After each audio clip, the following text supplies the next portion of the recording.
Sabe que tem certas palavras que a gente usa tanto, mas tanto, que elas viram quase um som, né? A gente nem para pensar. Perdem o significado original, né? Exato. E hoje a gente vai analisar uma que, olha, todo brasileiro conhece.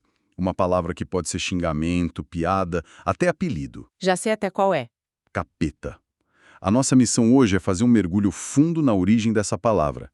A gente está se baseando aqui num artigo teológico super detalhado para entender de onde ela veio, o que ela significa na teologia cristã e, principalmente, qual a relação dela com a Bíblia, se é que existe alguma. E o ponto de partida já é fascinante, porque existe um abismo, sabe, entre o termo cultural, esse que a gente usa no dia a dia, e a figura super complexa que as escrituras descrevem. Uhum. A Bíblia, na verdade, tem quase um catálogo de nomes para o adversário. E cada nome funciona como uma lente, que revela um lado diferente da atuação dele. E só para deixar o pessoal curioso, Ah, sim. só para criar uma expectativa, se preparem, porque a história por trás do nome mais famoso de todos, Lúcifer, nossa, não é nada do que a maioria das pessoas imagina. Ok, vamos desvendar isso então. A primeira pergunta, a mais óbvia de todas. Se a gente ouve capeta em todo canto no Brasil, essa palavra está na Bíblia? Em alguma tradução, em algum texto antigo? A resposta é um não bem grande e definitivo. Sério. Sério. A palavra capeta é uma criação nossa da língua portuguesa falada aqui no Brasil. Ela não aparece em nenhuma tradução séria das Escrituras. A teoria etimológica mais aceita, que a nossa fonte explora bem, é que ela é uma junção bem curiosa. Uma junção de quê? Do prefixo capita, que muitos linguistas acreditam que vem de cão, mas com um sentido negativo, pejorativo, sabe? Ah, tá. E da palavra peta? Peta significa mentira, tapiação, engano. Então, peraí. Cão mentiroso, ou tipo, o ente que engana. Nossa, isso é surpreendentemente específico. Exatamente. E o que é fascinante aqui é como a sabedoria popular, meio que sem querer, acertou no alvo teológico. Como assim? Uma das descrições mais diretas do diabo no Novo Testamento, lá em João capítulo 8, o chama de o pai da mentira. Puxa. Então, o povo brasileiro, ao criar o termo capeta, capturou uma das essências dessa figura, mesmo sem usar uma palavra que estivesse de fato na Bíblia. Caramba, isso é incrível. A cultura popular criou um resumo teológico perfeito. Uhum. Então tá, se não é capeta, vamos para os nomes, digamos, oficiais. Quais são os termos que a Bíblia realmente usa? E pelo que eu entendi da fonte, são menos nomes próprios e mais descrições de cargo.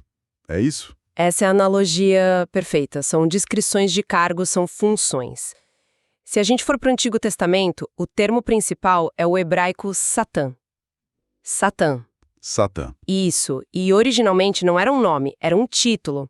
Significava adversário, opositor, acusador. Então, no começo, Satanás era uma função, tipo o promotor ou o advogado de acusação num tribunal celestial. Exatamente. No livro de Jó, por exemplo, ele não aparece como o rei do inferno com um tridente. Ele aparece como um membro da corte celestial. A função dele ali é testar os justos, é apontar falhas, agir como um adversário legal, sabe? Ele acusa Jó diante de Deus. Entendi. E a mesma coisa acontece no livro de Zacarias. Ele é o opositor por definição. E além desse cargo de Satã, o Antigo Testamento usa outras imagens. Usa, mas de uma forma mais solta.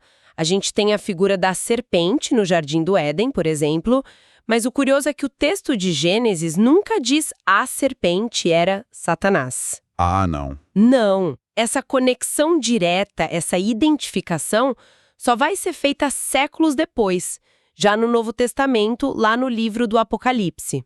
No começo era só a serpente, o animal mais astuto. Entendi. E aí, no Novo Testamento, esse vocabulário se expande. A empresa do mal ganha novos cargos. Ganha e eles ficam mais definidos. O termo hebraico Satanás começa a se usar mais como um nome próprio, sabe? O principal antagonista. Mas aí surge um novo termo, talvez o mais comum no Novo Testamento: diabo.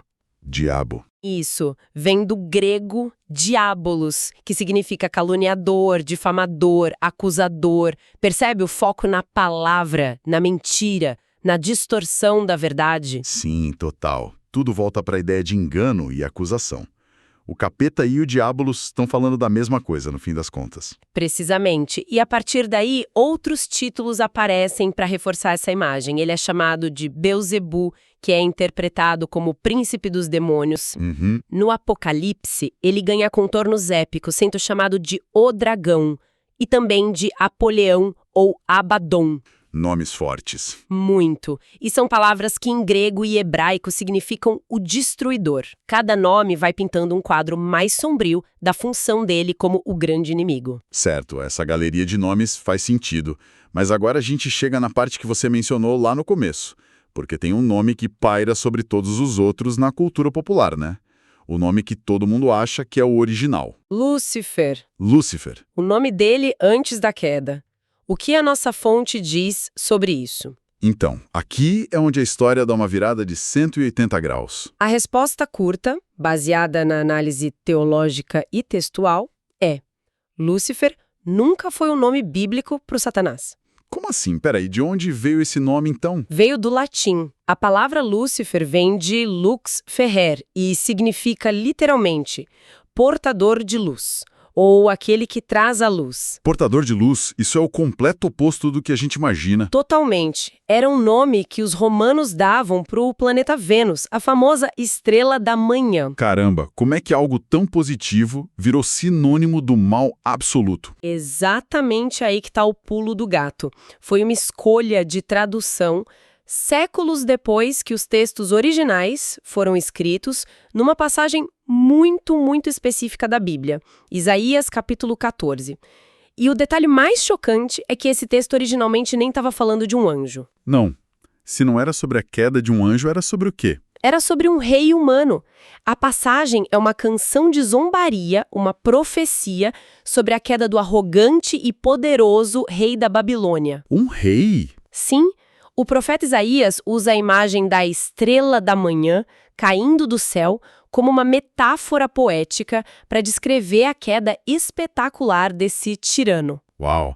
Então, quer dizer que uma das imagens mais poderosas do mal na nossa cultura nasceu de uma metáfora para um rei de carne e osso que foi mal interpretado ao longo do tempo. Traduziu a expressão hebraica para estrela da manhã como Lúcifer. E aí, mais tarde, teólogos cristãos, Jerônimo, outros pais da igreja, eles olharam para essa passagem poética e fizeram uma leitura alegórica. Entendi. Eles associaram a queda do rei da Babilônia com a história que já circulava na tradição de um anjo que caiu por orgulho. Essa interpretação se tornou tão popular, mas tão popular que com o tempo as pessoas esqueceram a origem e Lúcifer virou o nome do anjo caído. Nossa. Foi basicamente um acidente literário que virou dogma popular. Isso muda tudo. Ok, então. Deixando os nomes de lado por um instante, vamos focar no perfil do personagem.